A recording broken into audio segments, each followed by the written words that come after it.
Hello friends, welcome to home food recipes.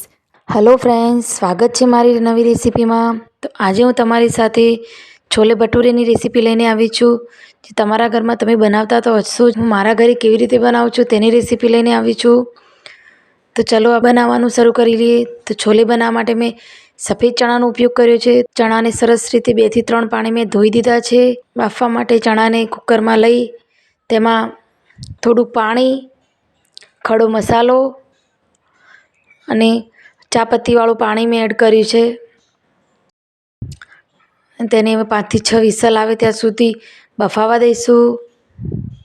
તો જ્યાં સુધી ચણા આપણા બફાય છે ત્યાં સુધી આપણે ભટુરે બનાવવા માટે લોટની તૈયારી કરી લઈએ. તો લોટ બાંધવા માટે મેં ઘઉંના લોટનો ઉપયોગ કર્યો છે. તેમાં અડધી વાટકી જેટલી સોજી એડ કરી છે. તેમાં સૌપ્રથમ લોટમાં નાખી લઈએ, સરસ મિક્સ કરી. પછી તેમાં અજમો, મીઠું, ખાવાનો સોડા નાખીને મિક્સ કરીને સરસ નરમ લોટ બાંધી લઈએ. પછી તેને થોડીક વાર ઢાંકી અને મૂકી દઈએ.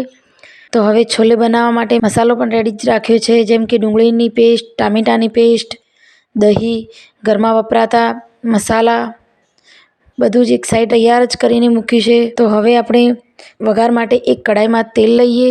તેલ ગરમ થઈ ગયા પછી તેમાં ખડો મસાલો નાખીશું. પછી લસણની પેસ્ટ, જીરું અને કઢી પત્તા નાખીશું.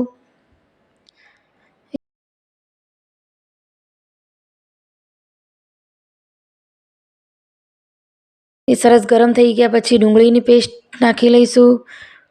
ડુંગળીની પેસ્ટ સરસ રીતે ગરમ થઈ જાય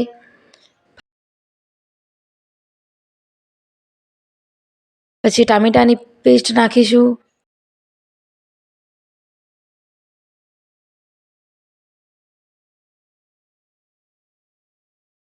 ટામેટાની પેસ્ટ સરસ રીતે ચડી જાય, તેમાંથી તેલ છૂટું પડે એટલે તરત જ મેં દહીંની અંદર બધા મસાલા નાખી અને તૈયાર રાખ્યા છે.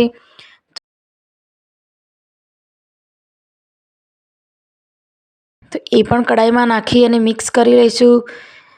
જ્યાં સુધી તેલ છૂટું ના પડે ત્યાં સુધી આપણે હલાવવાનું છે, કેમ કે જો નહીં હલાવો તો દહીં ફાટી જશે અને મસાલો ખરાબ થઈ જશે, તો આપણા છોલે સારા નહીં બને.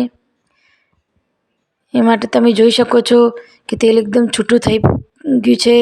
તો હવે તેમાં બાફેલા ચણા નાખી લઈએ અને સરસ હલાવી લઈએ.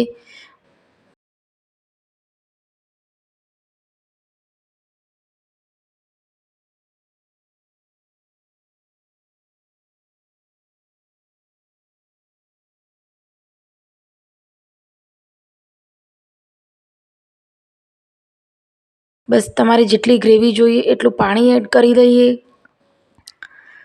પછી સરસ રીતે ગરમ થવા દઈશું.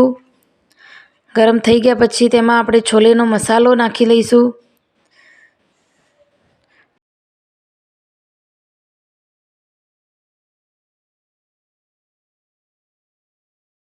છોલેનો મસાલો નાખ્યા પછી છેલ્લે આપણે કોથમીર પણ નાખી લઈએ. તો ફ્રેન્ડ્સ, જોઈ શકો છો તમે, છોલે એકદમ સરસ રીતે બનીને તૈયાર છે.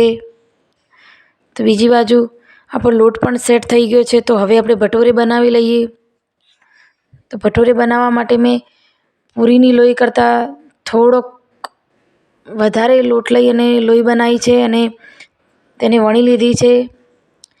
તો કઢાઈમાં એક ભટુરે નાખી અને તળી લઈએ.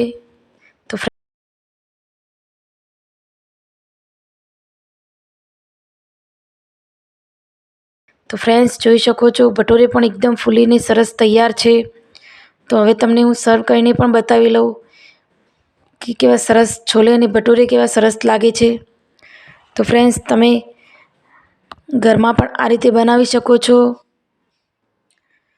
જો તમને મારી આ રેસીપી ગમી હોય, લાઈક, શેર, સબસ્ક્રાઈબ કરી લેજો.